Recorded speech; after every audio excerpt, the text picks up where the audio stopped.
Atenção internautas de todo o mundo, para o toque de 5 segundos.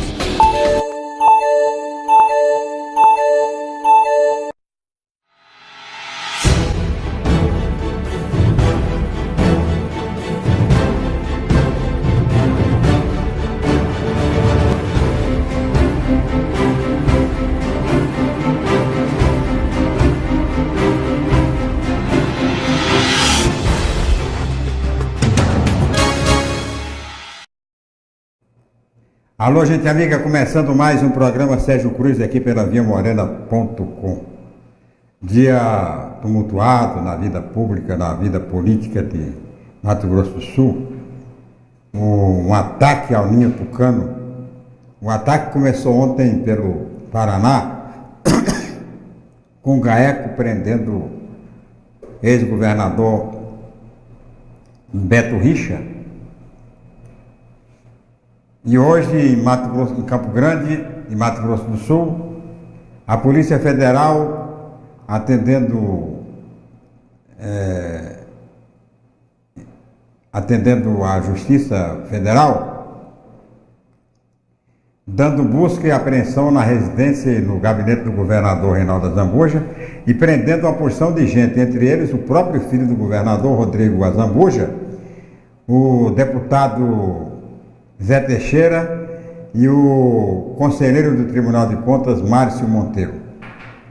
Eu faço questão de abrir o programa com essa informação, com essa notícia, até porque já está viralizada, né? Todo mundo já tem conhecimento disso, porque a televisão, a Globo, amanheceu o dia já dando essa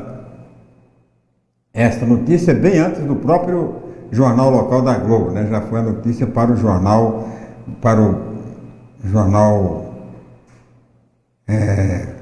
Hora 1, né? Já começou lá no Hora 1, tal, depois o Bom Dia Brasil, e uma repercussão nacional porque envolve a figura do governador Reinaldo Azambuja. E faço questão também de fazer porque na época em que o governador Reinaldo Azambuja e os deputados na época, Márcio Monteiro, deputado federal e secretário de Fazenda, e o Zé Teixeira, deputado estadual, primeiro secretário da Assembleia,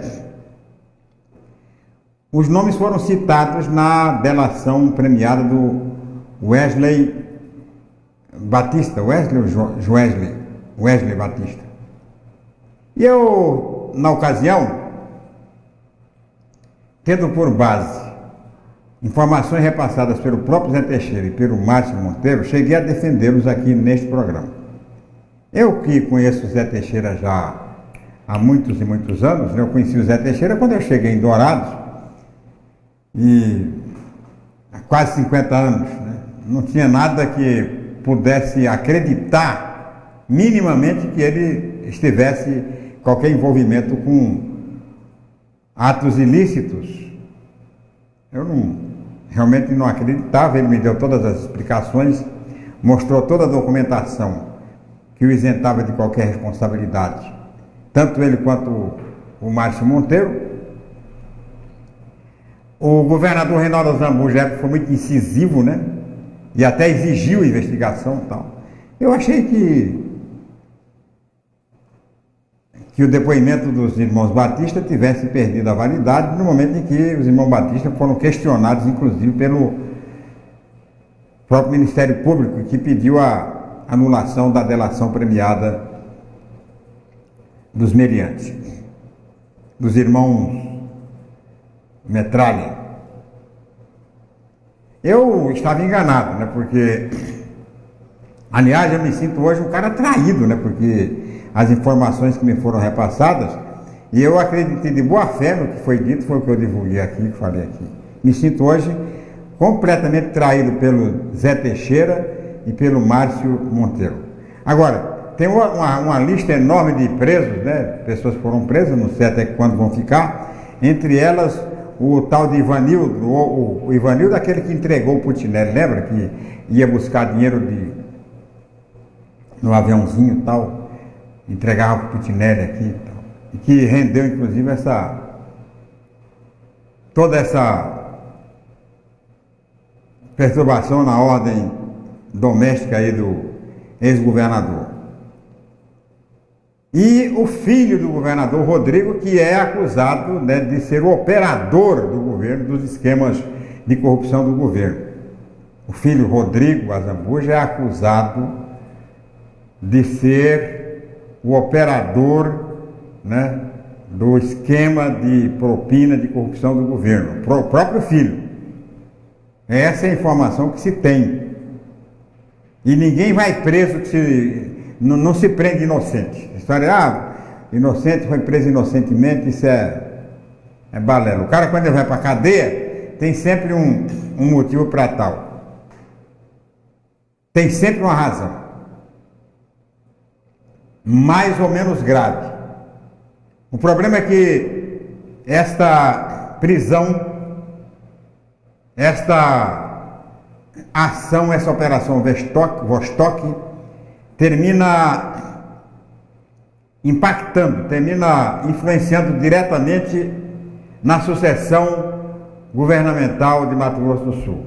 Porque até então, até agora, o governador Reinaldo Azambuja, apesar de todas as denúncias que foram feitas contra ele, posava como ficha limpa. O Azambuja é ficha limpa. O André é ficha suja, mas a Azambuja é ficha limpa, tá vendo? Não tem nada contra ele, agora tem. E seríssimas acusações.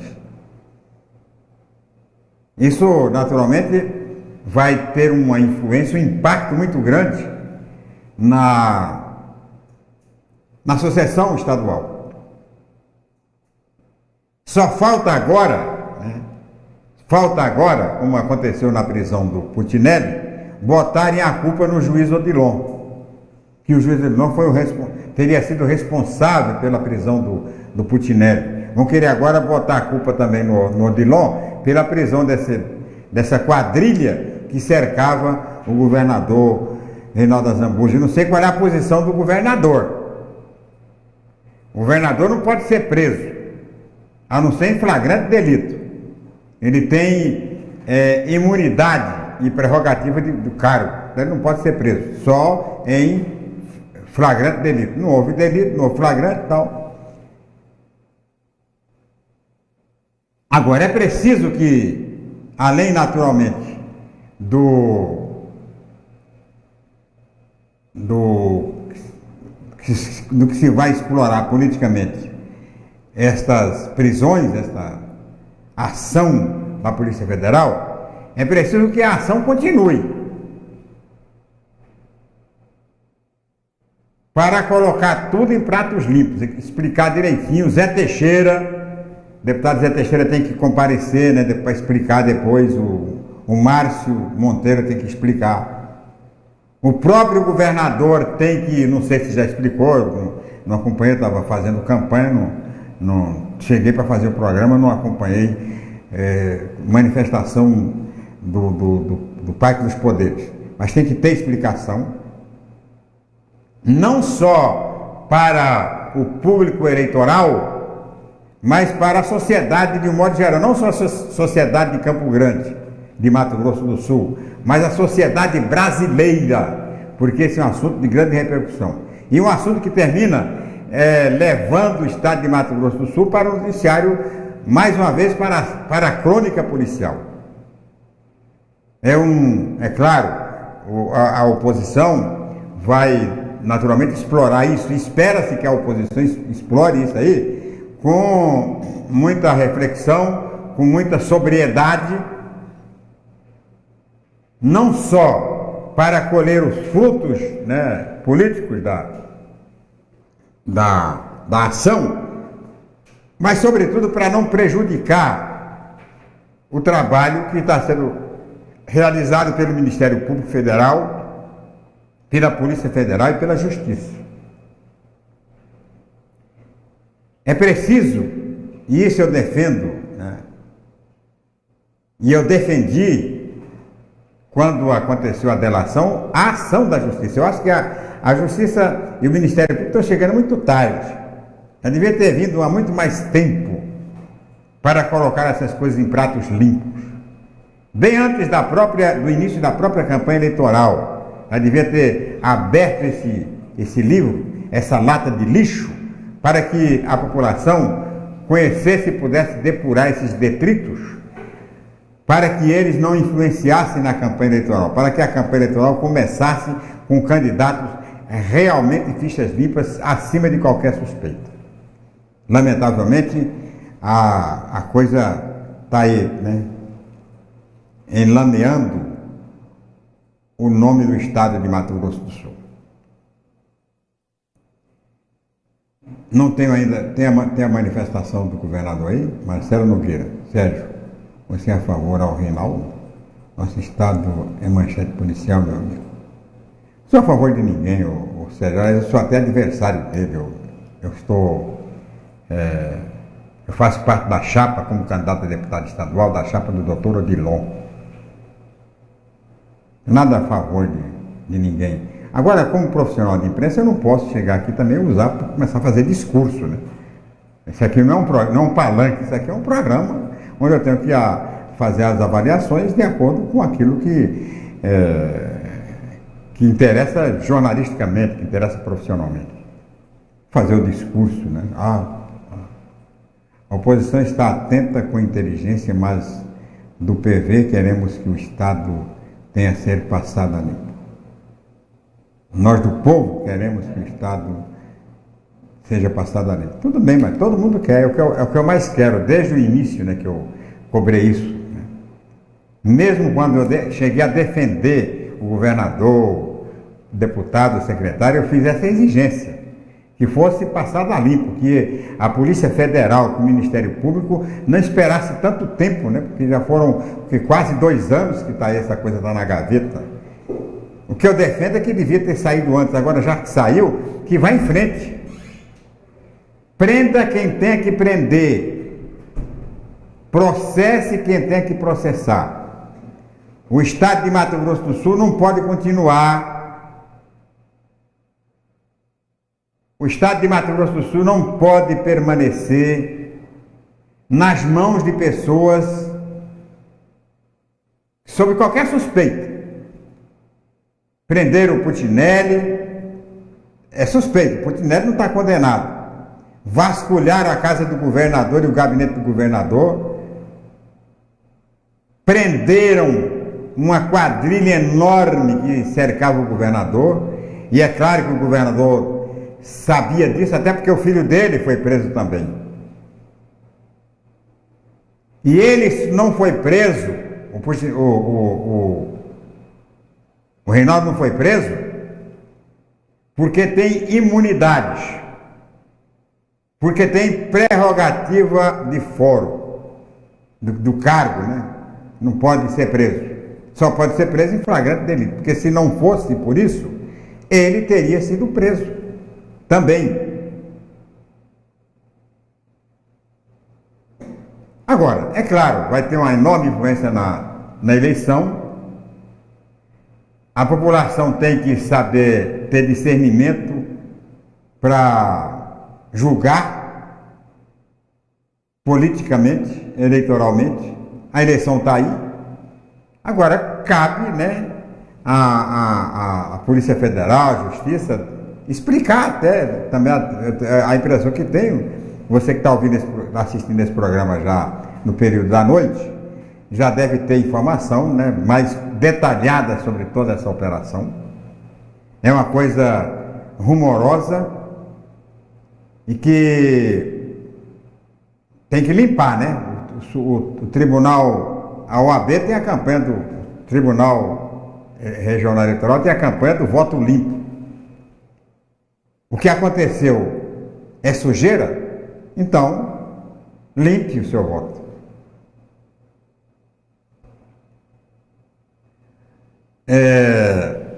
O programa de hoje, daqui a pouquinho a gente vai mostrar a entrevista do juiz Odilon de Oliveira, que faz uma abordagem rápida, né? Até porque quando ele foi entrevistado, foi às 7h30 da manhã, lá na FM Capital, no programa Tribuna Livre, ele ainda não tinha... estavam acontecendo as coisas, né? Ele usou, né? Fez uma avaliação muito rápida. É claro que hoje ele já vai ter, né, a partir das 2 horas, vai ter o debate lá na FETEMES, e a Via Morena vai transmitir, tá? Você pode ligar na viamorena.com que a gente vai transmitir a partir das 2 horas da tarde, isso para quem está assistindo o programa ao vivo. O debate da FETEMES. Não sei se o governador vai, mas se ele vai, será a primeira grande oportunidade que ele vai ter de dar explicações sobre o que aconteceu, sobre esta apreensão e busca e apreensão na casa dele, no gabinete dele, e a prisão do filho dele, que é o segundo filho de governador que está sendo preso. O primeiro foi o filho do André, que foi preso junto com ele. Agora o filho do Reinaldo. E consta que esse filho do Reinaldo é Pinta Brava. Ele que seria o grande operador de todo o esquema aí de corrupção, de propinas. Aquele esquema que foi denunciado pelo Batista, pelo metralha lá, Joelson Batista, ao Ministério Público em delação premiada. Todo aquele esquema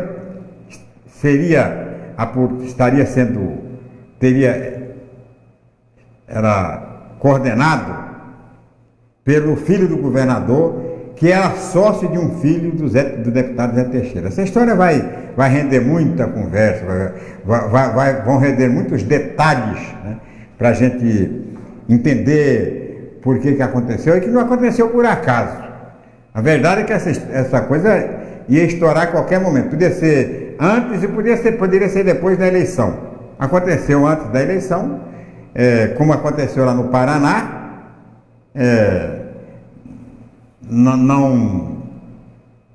A justiça tem uma agenda, né? E os políticos têm outra agenda. Então, a agenda da justiça está aí. Agora, o que não pode, eu já estou vendo aqui na rede social, é culpar o juiz Odilon de Oliveira. Já estão culpando, já estão tentando vitimizar o governador e a sua curriola aqui, estão tentando vitimizar, já que é o juiz, porque inventaram que o juiz era o responsável pela prisão do André, quando na verdade o principal beneficiado com a prisão do André foi o Reinaldo Azambuja, o governador Reinaldo, que era o terceiro na pesquisa.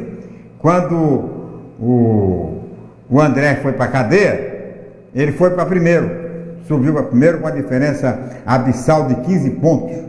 Aliás, abissal e questionável de 15 pontos na pesquisa do Ibope. Então, é isso aí, a história é essa. A entrevista do juiz Odilon de Oliveira, logo depois do tempo em Brasília e em Campo Grande.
Ei, queria poder falar com você, te falar desses últimos meses e como tudo tá melhor.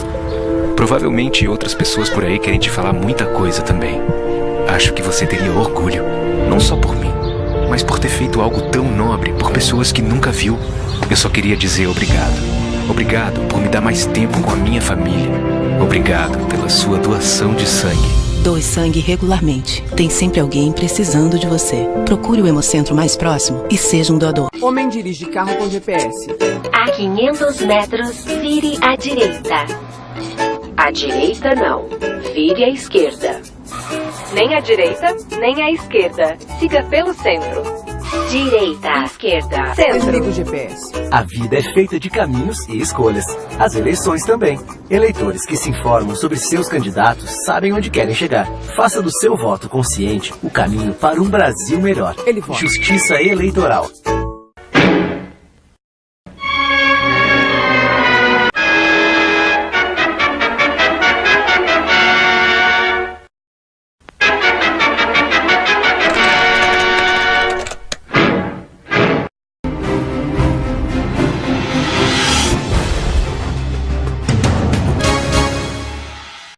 Voltando com o programa Sérgio Cruz aqui pela viamorena.com, no dia essa quarta-feira, dia 12, né, de setembro, um dia depois do bombardeio das Torres Gêmeas, né, pode ser o que mudou a história do mundo, né, as Torres Gêmeas, esses acontecimentos de hoje podem mudar a história da campanha eleitoral de 2018. Né? Pode mudar a história. Né? O eleitor está ficando sem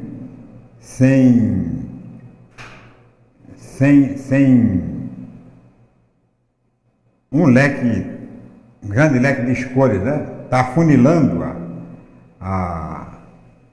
as opções eleitorais com essa operação Vostok aí terminou batendo de cheio na cara dos tucanos, com a situação extremamente difícil, né, para o senhor Reinaldo Azambuja explicar a busca e apreensão na casa dele, no gabinete dele, a prisão do filho dele, a prisão do Zé Teixeira, a prisão do ex-secretário de Fazenda dele, hoje conselheiro do Tribunal de Contas, por indicação dele, Reinaldo Azambuja. Então a situação está hoje muito complicada para o governador. Ele, não sei se tem como explicar, mas vai ter que dar uma explicação razoável para o povo e principalmente para o eleitorado dele, que estava crescendo exatamente em função de outra operação, que foi aquela que prendeu a Operação Leitura, Livros, que prendeu o ex-governador André Puccinelli e o filho dele, e que terminou resultando numa composição tácita, branca, entre o PSDB e o MDB. Porque essa candidatura aí do Júnior Mock, essa candidatura é laranja. Essa candidatura foi apontada e indicada pelo próprio Reinaldo Azambuja, ele que foi o autor dessa indicação, para tentar ganhar a eleição no primeiro turno. Então, pegou a parte que não era putinelista dentro do MDB, mas que tinha força, inclusive, mais liderança, porque fazia parte desse grupo que não era do Puccinelli, que não obedecia cegamente às ordens do Puccinelli, a vice-governadora, a senadora Simone Tebet, o marido dela, o próprio Júnior Mock. Júnior Mock sempre foi extremamente ligado ao Reinaldo Azambuja e defendia uma aliança do MDB com o PSDB. Quando a Simone deixou a chapa, o candidato natural seria o procurador Sérgio Harfuch, que era o vice, né? O MDB correu na frente, não. O candidato é o Júnior Mock. Júnior Mock já era candidato a deputado estadual, reeleição garantida. Deixa de ser candidato a deputado estadual sem a menor possibilidade, e as pesquisas estão indicando isso, para assumir a vaga de presidente, por indicação do Reinaldo Azambuja. Porque o Reinaldo Azambuja sabia que se a eleição fosse para o segundo turno, o risco dele não se reeleger era maior. Era bem maior. E agora, ele corre o risco de perder a eleição no primeiro turno. Veja como as coisas mudam na política da noite para o dia. Um acontecimento pode fazer ruir todo um reinado. É isso aí que está acontecendo. Vamos ver o desdobrar dos acontecimentos, o desenrolar dos fatos para se chegar a conclusões. Mas o que se prevê é o derretimento da candidatura do senhor Reinaldo Azambuja. Até porque há uma grande cobrança da população no voto ético, no voto limpo. E esse voto ao Reinaldo Azambuja tem as digitais da Operação Vostok. Tem as digitais de um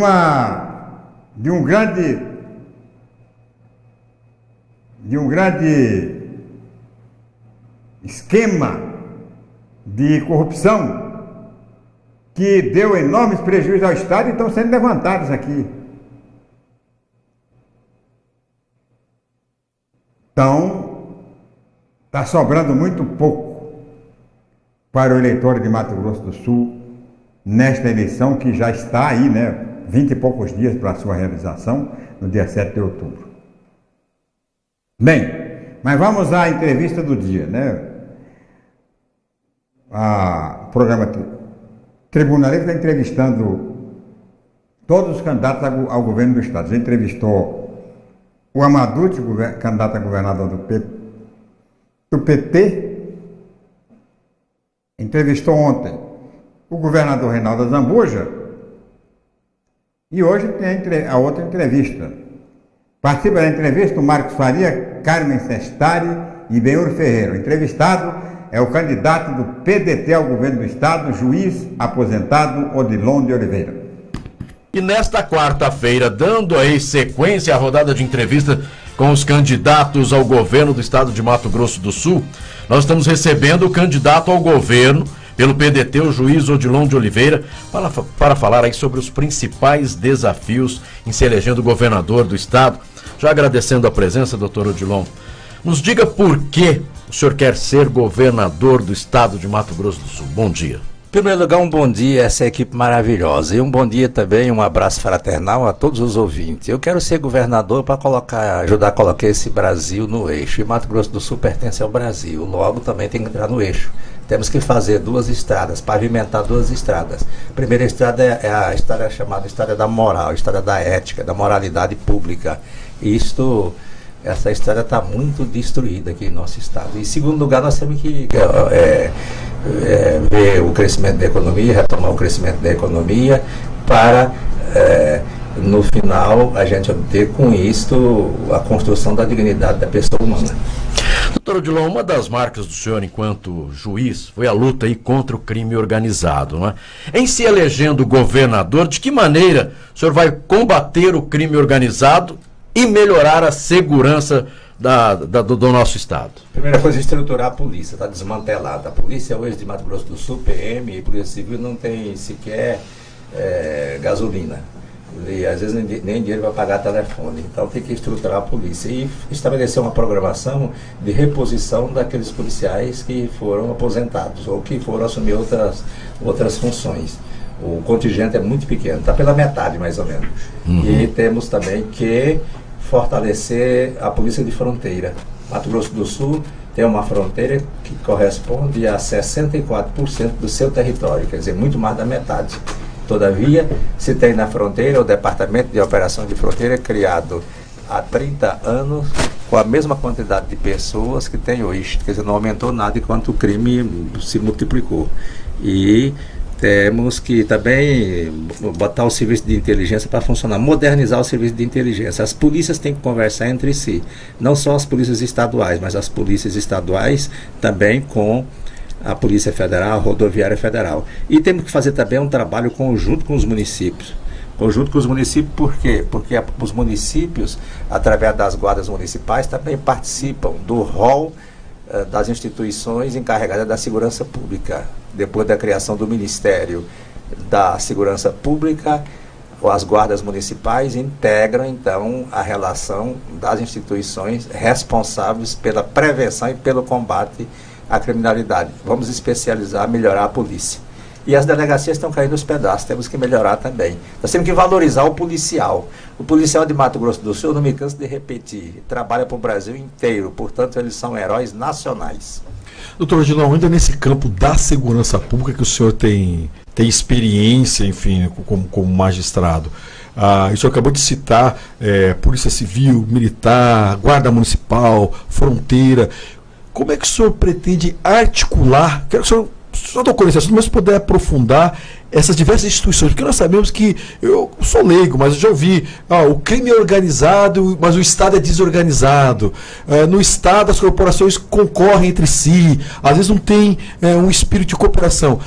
Como gestor público, o senhor como governador, o senhor acha que o senhor vai ser capaz de fazer com que atue de uma maneira concatenada, com objetivos, cada qual dentro da sua tarefa que a Constituição traça, mas o senhor tem uma boa expectativa em relação da sua capacidade de fazer com que a polícia também se organize para combater o crime organizado, que é tão eficiente, doutor Odilon? Eu não tenho nenhuma de que o meu perfil é um perfil adequado para atuar também na segurança pública, porque eu já atuo nessa área há muito tempo, né? Eu conheço todos os meandros da criminalidade organizada no Estado, em todos os setores, não só narcotráfico, mas também sonegação fiscal, também faz parte da criminalidade organizada, e é organizada e com participação, logicamente, do Estado. E o que se tem que fazer, primeiro, é motivar o servidor. Você tem que motivar. Ninguém trabalha desmotivado. Atrás do servidor tem uma família, tem um dependente, tem uma criança em casa que for chorando com fome. Então nós temos que motivar essas pessoas. E, logicamente, dar o exemplo também. O chefe de casa, ele tem que ser exemplo. Então o governador tem que ser exemplo. Infelizmente, a gente não está vendo isto aqui no estado de Mato Grosso do Sul. Não estou falando mal de ninguém. Eu tenho o papel aqui também, o papel de comunicador. Estou me comunicando com vocês aqui. Então, vocês retratam a realidade. E a minha palavra tem que ser o retrato da realidade e não crítica. Mas eu me sinto, inclusive, com vergonha. Amanheci hoje com vergonha. E o estado de Mato Grosso do Sul, todo ele amanheceu de cabeça baixa com vergonha. Isso é triste. Eu tenho duas perguntas, doutor Odilon. Nós sabemos, e o povo sul-mato-grossense sabe, que sua bandeira é da honestidade. Seu partido, nesta eleição, tem somente 2 partidos aliados. Em sendo eleito governador, o senhor vai conseguir montar uma equipe de secretários com esse mesmo pensamento? E uma segunda pergunta, com relação a quando o senhor ainda era juiz federal trabalhando, não é? E saiu aí na imprensa que um ex-assessor do senhor falou: olha, o juiz Odilon não é tão sério assim como ele diz. Eu gostaria que o senhor também falasse a respeito dessa situação em que envolveram o seu nome e que hoje, que tentou-se fazer uma delação premiada e que não foi aceita. Então, essas duas questões. Em primeiro lugar, a formação do secretariado é fácil. Não importa, ainda que o PDT estivesse sozinho, há elementos. Não precisa pegar tudo do PDT, de maneira alguma. Porque a partir da eleição, o governo tem que ser um governo do povo. E tem que ter a participação do povo, claro. O que importa pela formação do governo não é o partido. O que importa aí é a pessoa, são é o ser humano. O ser humano sendo ficha limpa, ele tendo princípios e tendo capacitação técnica e comprometimento com a sociedade, comprometimento com o Estado, com o desenvolvimento econômico, comprometimento com o ser humano, aí basta. Então, faremos sim a formação de um excelente secretariado. Então o fato de a gente estar com 2 partidos pequenos somente, não importa. O que importa para nós são esses qualificativos. Com relação a esse ex-funcionário, Gedeão, eu acho essa pergunta aí oportuna. Sim. E muitas vezes eu até faço questão, em determinadas emissoras, eu faço questão de que pergunta. Esse funcionário trabalhou durante 20 anos na Justiça Federal. Ele desviou dinheiro. Quando a gente recebeu 2 denúncias de 2 pessoas que foram absolvidas depois de vários anos, que a justiça não anda, a gente foi investigar e fizemos as investigações preliminares. Aí a primeira coisa que eu fiz foi ir ao tribunal levar um ofício comunicando o fato, juntando aquelas provas que a gente já tinha, né? E fiz uma comunicação também à Polícia Federal, inclusive uma reunião, para que a Polícia Federal me cedesse agentes especializados para a gente formar uma força-tarefa e fazer uma investigação profunda, não só com relação àqueles 2 casos, mas com relação a todos os processos distribuídos desde o ano 2000. Então eu fiz uma varredura completa. E indo ao tribunal, eu pedi ao tribunal, por escrito, tem ofício, que viesse fazer, através de uma comissão, uma correção extraordinária. E essa correção extraordinária, ela durou 2 semanas. E a gente fez, logicamente, vasculhamos todos os processos. Eu próprio vasculhei todos os processos. Ao final, eu entreguei o relatório ao tribunal. E, ao mesmo tempo, eu pedi a exoneração dele. O tribunal o exonerou, certo? A bem do serviço público. E, ao mesmo tempo, eu solicitei da Polícia Federal a abertura de inquérito policial que se transformou numa ação penal que está na fase de julgamento. E comuniquei também à União Federal, para que a União Federal entrasse com ações para recuperação, né, do que foi desviado. Foram ajuizadas ações e eu comuniquei também ao Ministério Público, fiz as comunicações devidas, tomei todas as providências e infelizmente foi constatado que ele se apropriou durante os anos de valores significativos, não é? Agora, a minha obrigação eu cumpri. Aí vem a pergunta, mas por que você não observou isso durante 15 anos, 12 anos, eu desvio de dinheiro? Claro que a pessoa, quando faz isso, ela usa de artimanha. Se você, por exemplo, é um delegado de Polícia Federal, você entrega R$200 mil na vara, a terceira vara, que é uma vara de lavagem de dinheiro. Aí o funcionário, que era ele, assina recibo. Polícia Federal está documentada. E se aquela pessoa não junta esse recibo, a cópia no inquérito ou no processo, e desvia o dinheiro, como é que se vai saber que naquele processo tinha dinheiro? Certo. Então eu usava de outras artimanhas, por exemplo, clonagem de ofícios. Quer dizer, clonando um ofício, 2 números, um número constando do sistema, que havia entregue o dinheiro e que não existia dinheiro nenhum. E outros tipos de artimanhas também. E para você ter uma ideia, essa pessoa chegou a ser elogiada 2 vezes pelo tribunal. Aí uma prova evidente de que o tribunal, que fez correição, faz correição na vara também, além da correção que o juiz faz, o tribunal também faz correição na vara, com uma equipe muito maior. E nunca percebeu isto. 13 desembargadores federais, nesse período, fizeram correção na vara. Então ele enganou o juiz, enganou os servidores da vara, enganou o Ministério Público Federal, que atua em todos os processos, folheando um a um. Claro que, como vai saber se ali tinha dinheiro apreendido ou não, se o sujeito não juntou nada no processo, ou então ele retirou uma folha. E enganou também os advogados, que os advogados são os maiores interessados, atuam em todos os processos que dizem respeito aos clientes dele, enganou a todos, enganou a corregedoria do tribunal.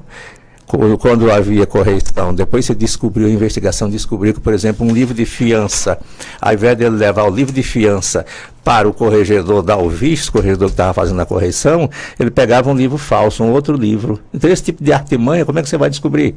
Não tem como, fica difícil. Só mediante a reclamação, depois, no final, se a pessoa for absolvida, ou se for liberado o bem ou o valor, quero meu dinheiro, vai buscar o dinheiro, cadê o dinheiro? Entende? As providências todas eu tomei. Agora, se eu fosse o contrário, eu até teria não teria investigado, ou ficado só naqueles 2 casos, e até teria dado promoção para ele, como já aconteceu aqui no Estado. Aqui no Estado tem secretário de Fazenda, e secretário de Fazenda, que passou a mão em dinheiro, e depois o que houve? Uma promoção para o Tribunal de Contas do Estado. Tem que fazer o contrário, porque senão vira essa confusão, essa ratazana que está aí, que envergonha o Brasil, que envergonha o Estado. E mais ainda com relação a esse servidor, mais ainda, isso tem fundo político, denunciação, como é que diz? Uma delação, uma tentativa de delação. Como é que esse sujeito vai conseguir, ele todo desmoralizado, sem credibilidade, vai conseguir um espaço na Folha de São Paulo, que é um dos jornais mais caros. Aí tem dedo de político e as pessoas sabem qual é a cara de pau que está oculta atrás desse sujeito. O Ministério Público, numa tentativa desse ex-funcionário rejeitou completamente a delação, porque me conhece há 40 anos, trabalha comigo, os procuradores da República, e viram que aquele não tem fundamento nenhum. A OAB também se manifestou e disse: o que é OAB? Isso não merece credibilidade. E logo que eu tomei conhecimento do fato, eu fiz mais. Eu estava no interior, já mandei uma mensagem por celular para a Polícia Federal dizendo: olha, aconteceu isto, eu chegando em Campo Grande vou requerer a abertura de inquérito para investigar a mim mesmo. E cheguei aqui e fiz, no dia seguinte, um expediente para a Polícia Federal, juntando aquela delação, tal delação que esse funcionário fez, e solicitei que a Polícia Federal abrisse inquérito contra mim mesmo, e foi aberto o inquérito contra mim mesmo. E ainda pedi ali: eu não quero segredo de justiça. Qualquer pessoa da imprensa que quiser consultar lá, tem que consultar, é direito do povo. Eu sou um servidor público, eu tenho que ter transparência, não posso estar escondendo nada. Se todo mundo do Brasil fizesse isto, entende?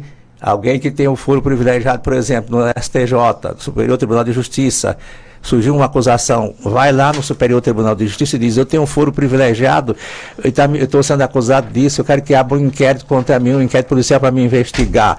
É transparência. Isso tem que ter. Doutora Odilon, como é que o senhor avalia o cenário nacional? Né? Porque houve um evento aí, né, com o candidato Jair Bolsonaro, que tem mobilizado muito a opinião pública.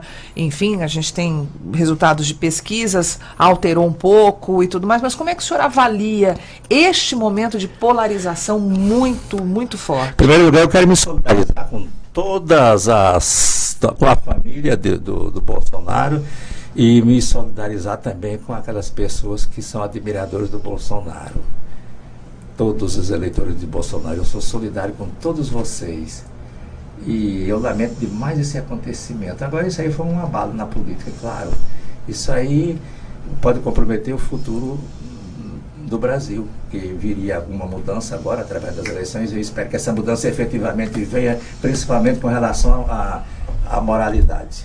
E então, minha gente, eu acredito aí que o Bolsonaro vai ter, logicamente, conseguir eleitores daqueles que estão indecisos, mas o Ciro também vai ter uma boa votação, vai aumentar na pesquisa. Com Haddad agora, o senhor acha que o Ciro tem um cenário melhor? Eu não tenho dúvida nenhuma. Em primeiro lugar, o Ciro é a pessoa mais preparada.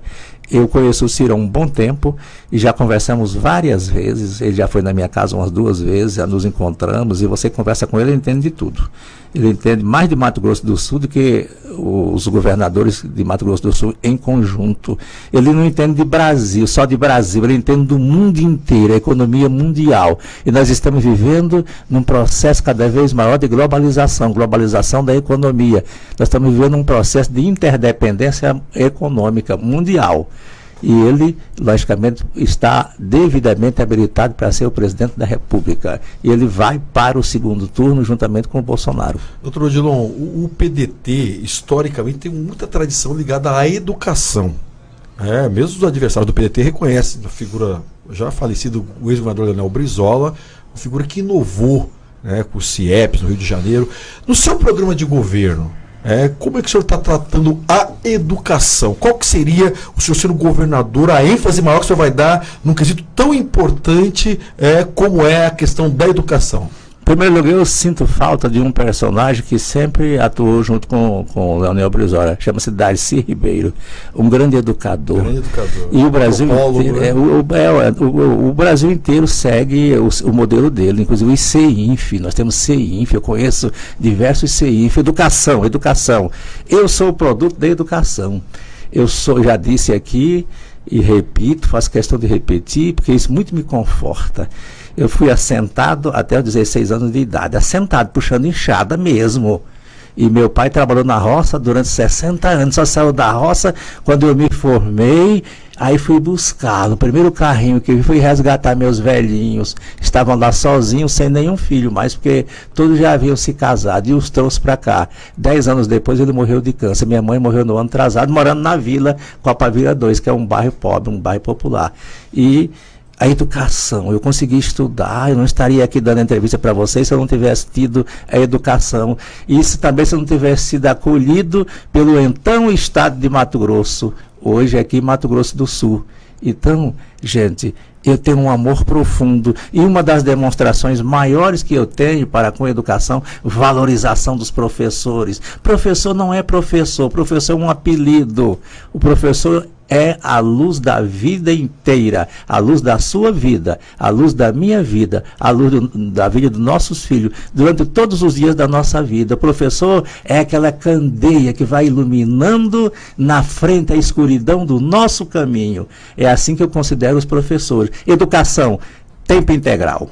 O Brasil é um país em desenvolvimento, a droga anda matando 235 mil crianças de 0 a 18 anos viciadas só no crack. Isso, difícil o retorno disso. Mais cocaína, 140 mil crianças viciadas no Brasil. Mais maconha, 500 mil. Mais drogas sintéticas, uma montanha de crianças. Então, escola de tempo integral, vamos tirar essa gurizada da rua, enquanto os pais que são pobres vão trabalhar. É na rua que está a violência, o estupro, é na rua que estão as drogas, vamos tirar. Essa é a primeira finalidade da escola de tempo integral. A segunda finalidade é a formação mais profunda. Aí tem que ter esporte, tem que ter balé, tem que ter dança, tem que ter isso, tem que ter a cultura, tem que ter tudo dentro da escola. O reforço escolar, reforço no meu tempo era reforço escolar, quer dizer, o sujeito não vai bem aqui, então vamos fazer com que ele estude mais até que vá bem. E à tardinha, quando os pais saírem do serviço, aí sim ele se encontra com os pais. Tem que ter comida e não sebo. Eu conheço as escolas todas e ali é sebo. 96 escolas municipais, repito, eu fui em todas elas pelo menos duas vezes cada escola, pelo menos. Dar palestra sobre o fortalecimento da família, sobre a importância da espiritualidade, cada um segundo a sua fé na nossa vida e a importância da escola. As escolas estaduais, eu desenvolvi o mesmo programa e desenvolvi esse programa, inclusive, em parceria com o próprio Estado, um programa chamado Cultura, Arte e Paz, da Secretaria de Educação. Infelizmente, o governador, no final do ano, pensando em política, ele não permitiu mais que eu entrasse nas escolas. De maio de 2013 até o final de 2017, eu dei 542 palestras em escola com esses temas. Profissionalização também, nível médio. Alguém vai na sua empresa, meu caro ouvinte, procurar, ou seu filho vai procurar um emprego numa empresa. Seu filho tem 17 anos. A lei proíbe que ele trabalhe até os 16 anos de idade. Ora, o menino tem que trabalhar. Aí a empresa, não, só admite se tiver experiência. Olha, como experiência? Se a própria lei me proibiu de trabalhar. Aí isso tem uma solução. Qual é a solução? Profissionalizar o nível médio. Aí ele não vai ter experiência, mas ele vai ter a profissionalização. Ele aprendeu alguma coisa na escola. Só que as escolas profissionalizantes, eu conheço algumas que tem aqui que são engodo, imitação. Escolas estaduais profissionalizantes aqui de tempo integral, tudo é engodo. Aqui só tem uma escola boa de profissionalizante. E então nós temos que, primeiro, tempo integral. Segundo, profissionalizar. E profissionalizar com a parceria das empresas, em parceria. As empresas têm que ser parceiras do Estado em tudo. E o Estado tem que deixar de perseguir as empresas. E tem que acabar com essa onda de corrupção no Brasil. Propina, dá-se um incentivo fiscal para a empresa e depois se exige 10%, 20% do lucro da empresa. E a imprensa toda hoje, inclusive hoje, também hoje não será a última vez, está denunciando isto. É no Brasil inteiro, não só em Mato Grosso do Sul. Doutor Odilon, nós temos um tempinho ainda mais, né, Marquinhos? Né? Sobre a questão da saúde, nós já falamos de segurança pública, falamos de educação, e a gente sabe que o cotidiano das pessoas, a questão da saúde é um ponto importante. Nossa população está envelhecendo, a gente vai viver mais, estamos vivendo mais, isso é bom, mas também isso traz situações inusitadas. Ontem eu via um dado, o Brasil diminuiu a desnutrição, mas aumentou a obesidade. Como é que o senhor trabalha a questão da saúde, principalmente a questão da prevenção, da regionalização, enfim, qual que é a visão que o PDT, o senhor como candidato a governador, se o senhor assumir o governo, vai trabalhar a questão da saúde pública? Bom, quem está falando aqui é o juiz Odilon. Eu sou o número 12. Agora todo mundo tem um número. É igual ao CPF. O meu CPF é bem pequenininho, é o 12. Bom, saúde pública. eu já precisei de saúde pública, minha família é enorme, meu pai tinha 12 irmãos, e cada irmão tinha não sei quantos filhos, são sacoleiros, são serventes de pedreiro, não tem um que conseguiu se formar como eu. Só me permite, eu só te interromper, esse dia eu encontrei uma moça que é que eu sou conterrânea de Exu. Eu sou de Exu, a Serra do Araripe, é local de Caba Brabo ali. E então, educar saúde, primeiro, tem que dar atenção à saúde básica, é a rede básica de saúde, para que o pior não venha acontecer. E se assim fizer o Estado, em parceria com todos os municípios, nós vamos diminuir essa superlotação nos hospitais. Ali é porque chega na reta final, não se cuidou da pessoa antes da pessoa adoecer, ou então naquele momento em que a pessoa resolveria o seu problema apenas com um serviço médico de baixa complexidade. Isso tem que haver saúde básica, mas o posto de saúde, a rede básica não é de responsabilidade do Estado, é do município. Claro que é de responsabilidade do Estado. A rede básica é de responsabilidade da União, do Estado e do município, é o SUS. E o Estado, ele tem uma responsabilidade muito maior do que cada município, muito maior do que todos os municípios. Por quê? De acordo com a lei, o Estado é o coordenador da saúde pública no seu território. Tem que trabalhar em conjunto com os municípios. E nós, sim, vamos de fato regionalizar a saúde. A saúde foi regionalizada só no papel durante o atual governo. Regionalizar a saúde significa o quê? Levar a medicina inteira para determinados polos, cidades grandes, Dourados, Corumbá, Três Lagoas, etc, etc, etc. Então, a pessoa não precisa vir para Campo Grande. E nós vamos desafogar também aqui a Santa Casa. A Santa Casa tem 600 leitos, temos que desafogar isto. Hospital do Trauma, depois de 200 anos, inaugurado 2 vezes, agora na véspera das eleições, é que o governo do Estado põe para funcionar.